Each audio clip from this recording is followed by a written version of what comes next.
So what we're doing right here is we're building a solar panel, and these solar panels, if you build them right, can produce more heat than you'd ever think. I'm just going to go step by step, a really short clip, and then I'll cut the camera, and when I get to the next step, I'll shoot it again. So I just picked up a 4x8 sheet of plywood. You could take treated, but I might just end up painting this. And then I picked up 1, 2, 3, 4 1x6s, 3 of them that were treated to do the perimeter. As you can see this, put it on the perimeter here. And I just set the 2 8-footers along with the 8-foot beam, sheetrock or plywood. And then I cut these down a little bit and I just stapled them in there for now.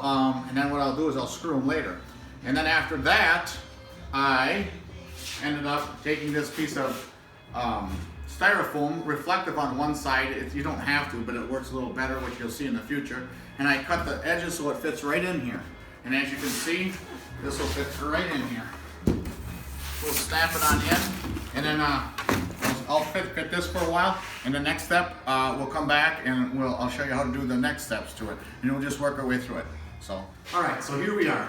Now what I did was I insulated the entire box. I put some insulation on the floor, just this foil stuff. I like to keep the reflective side up and on the outsides, so which I'll show you here in the future. But it's just a simple, sort of like a sandbox to a 1x6s. And I have it all insulated. Now what I'm going to do is I went to my hardware store over at Lowe's or whatever, and I bought these soffits, or these soffits, yeah.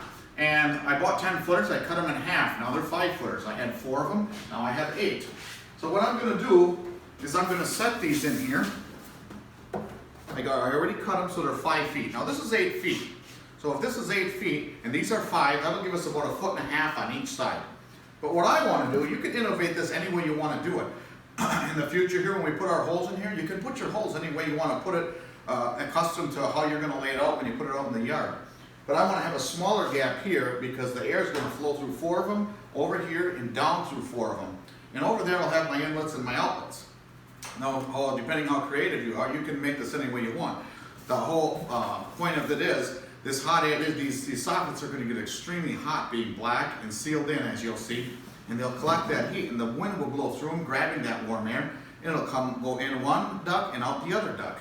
So what I'm going to do is I'm going to get this all set up, and I had some, that 1x6 earlier we talked about that's not treated. This is half of it, and I cut it about the size of the eaves.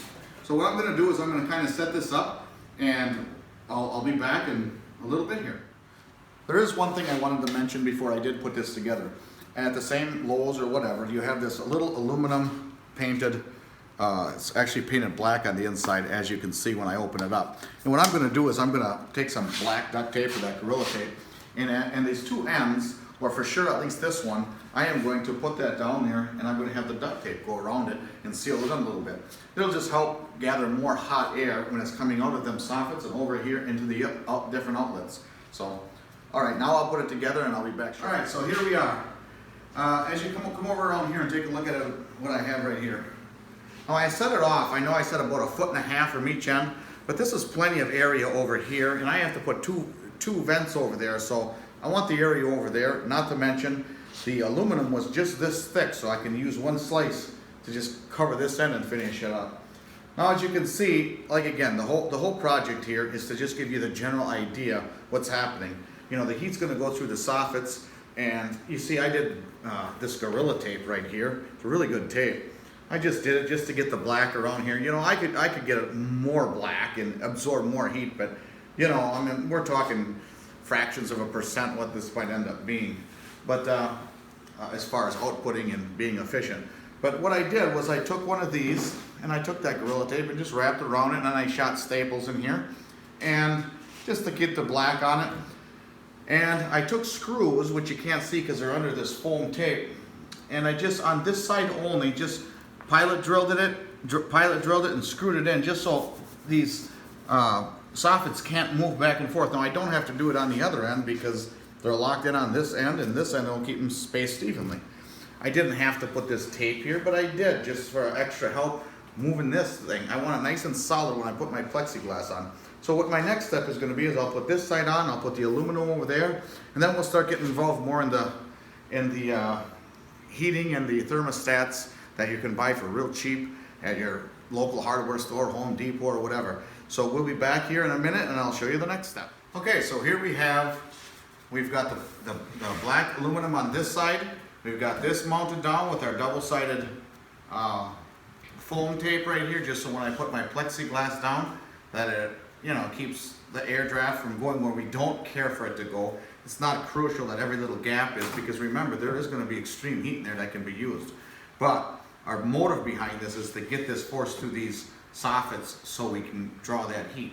Now the next step I'm going to do is I'm going to drill a 4-inch hole right here and a 4-inch hole right here. The reason I'm doing that is because I've decided how I want to put it on my house, and when we get it, you'll see why I did it. But maybe you want to put one here and over there and put the barrier. There's going to be a barrier we'll put in here, forcing the air to go up 4 of them and down 4 of them. So depending on how you want to set it up on your home will be depending on how you make this barrier. Maybe you have something, you could even go as far as to say put a 6-inch one right here, a 6-inch one up there on the top, and you could put it up vertical on your house and maybe put it from one story to the other, you know, the intake and the exhaust. I mean, the world, there's no end to where it can stop being creative. But right now I'm going to drill this 4-inch hole saw, put a 4-inch hole in here, a 4-inch hole in here, and I'm going to get 4-inch ducts with flanges and get them mounted nice and solid so I get a little bit of lip possibly on the back side of it. And then what I'm going to do is I'm going to take an extension cord from my, either one laying around or one just at the Dollar General or something like that, and come on over here, and as you can see, I picked this up at Lowe's. I believe it was Lowe's. It's a thermostat, and it's really good for the temperature of, let's zoom in on this. You know, you got, it goes from 90 to 150. You can set it wherever you want it to go off, and I believe there's a plus or minus 5 or so degrees. So what I'm gonna do is I'm gonna get this and I'm gonna rivet this in here. And then I'm gonna take that extension cord and cut one end off, and I'm going to connect it here and run it through any one of these soffits down to that duct, and then I'll run it out. And this is going to determine when that fan will go on, which I'll show you what I'm going to use for a fan. But as far as that, when we come back, I want to have this attached. I want to have the extension cord. I want to have the barriers in, and then I'll show you what it looks like and explain a little bit from that point on before we move further. And we're getting closer to getting the plexiglass on and mounting it to the house. So, all right, here we are.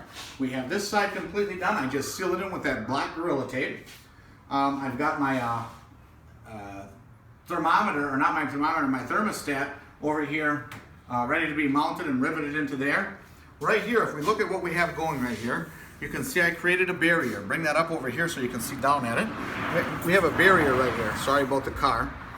We have a 4-inch hole I drilled in there and a 4-inch hole in here. These are just some 4-inch flanges. You don't have to use this, anything like it. I screwed them in there, and they probably stick about 3/4 of an inch below this solar collector, enough for me to grab one of these clamps and grab anything I want onto it. What I'm gonna do in my exhaust is I'm gonna put this back on there. I'm gonna clamp this on here like this, and then I'm gonna attach one of these you can pick up at your local hardware store. It's a used one, I've done this before. I think it's about 270 or so CFMs, if not a little larger. And I'm going to have that wired to here, down underneath it,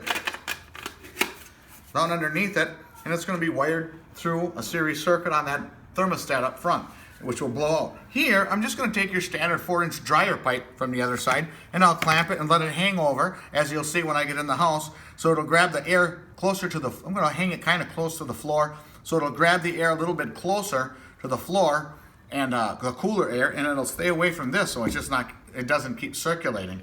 So as I get a little farther here, you can see, again, you don't have to do every exact same thing I'm doing here. You might want to be a lot more neat about it. I'm just trying to show you the concept here of what's actually taking place. And so all I'm doing is creating a barrier, forcing the air to utilize the entirety of this solar collector. So as I go on the next step, which we only have a few more steps, and as you can see, we only have a few more steps here, but I will share with you, even when it's mounted to the house, I'll share with you what we're getting for temperature inside the rec room down on the lower level of my home, and the temperature coming out of it. Hopefully in the next 5-6 hours, maybe I'll have all of that ready for you. So until we get far. Okay, so here we are. Now I have it outside, I have it mounted. Let's take a look. Bring this camera over here. take a look. Just a little L bracket from your local hardware store. I mean, it's nothing to write home about. And as you can see, I took a little 2" by 1" aluminum angle. It only cost me 25 bucks at somebody who's a steel supplier or something like that. And I had holes drilled in it, or I drilled them myself, and I screwed that here, and it laid the lip over, just angle iron, 1 or 2" by 1. And what that does is hold this plastic in. I bought this piece of plastic from a place called Amerilux International. It was like $100 and some, but you don't have to if you have anything that'll work. So now you can see it from the outside, and looking at the soffits in there. And the reason I left that reflective surface on the back, which I shared in the beginning, was the fact that unless that sun is directly on it, it will bounce off and it'll reflect off of there, and it'll go back on that soffit, which is what we want, because the hot air is being forced on an intake down there, up through here, down here, and blowing out there. So I'm utilizing the entire thing here. So as you can see, then I took some of that stuff they used to call Pink Panther, that blow liquid type of insulation thing. Come over here and take a look at it. It's not overly professional, but she'll generate good heat, which I'll show you here in a minute. And go on the side of it, show them the side of it. There you go, you see, I can cut that off if I want to, but it's just sealed tight to the window. I have a window down there, which you'll see, I'll go in from the inside. It's 3-4 o'clock in the afternoon right now, and this isn't the most ideal spot. I enjoy building it, and it's very efficient. It's not like I'm going to lose money with it. It's not going to heat my house or anything, but it sure does help, and it's a good experiment for the kids to see how much energy the sun really can produce. So I'll take you downstairs right now, or actually maybe when I get a little bit more heat, or when the sun is more directly on, and we'll get some temperature. All right, here we are, the last step. I know it looks a little bit like it's rigged up a little bit. I haven't closed it in, tucked it in. Again, that's irrelevant. You understand the concept of how this is collecting heat. Right now, I am pulling in 65, 66 degree air from the basement. What I have right here, let's take a look at this one right here. I have two 250 CFM, what they're called duct boosters. You can buy them at hardware store like Lowe's or Menards or something like that. They're only like 25 bucks. I have this one wired to blow in, and I also have that dryer vent on the inside there with that flap. See if you can get that in that camera in there and see that flap. That flap opening up a little bit. I don't think you're going to be able to see it so well. There's a flap there, so when it stops, it closes it off and prevents any backdraft like night air or anything like that. And here we have, I'll put something here possibly for that backdraft as well. But now I'm sucking in 66 there, and I'm pulling out right now about 111. But when it's really, really the sun's hitting it, you'll get a slow climb out of it. Now if I took one of these away, it still would probably suck, and it probably would get higher temperature. But I have so much, see, I actually have what I'm looking for. I'm utilizing the heat that's in there. You know, when your fans turn on, it starts to climb and climb and climb. It'll climb 5-10 degrees in a minute or two when that sun comes out. But when that fan turns on, if it stabilizes, that's what you want. Then you know you're getting the maximum hot air out of there, or at least very close to stabilizing. If this thing keeps climbing and climbing and climbing, you're not pulling all the hot air that you could out of it.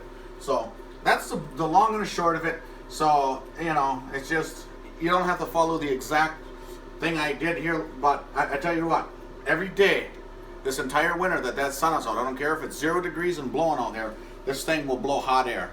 And it might only save 10, 20 bucks a month on the heating bill, but it's a good experiment, and in a few years it'll have itself paid off. Free heat. When the spring comes, I'll just simply unplug it, maybe cover it so it doesn't get any heat in there. And that's it. No hauling wood, although obviously wood burners and stuff will throw a lot more heat, but none of this or none of that. It's pretty self-sufficient after I tuck it in and make it look decent. So that's how it works. And remember, most important of everything isn't this. It is find yourself a church that preaches Jesus Christ, because I don't care what anyone says. If you don't have Jesus Christ, you don't have nothing. You can come to those terms now, or you can come to them when you decide when it's time to leave this earth. But you need to find a church that preaches Jesus Christ and doesn't care what other people say, because it's the only reason that life is. So this is my solar collector, and you have a good day.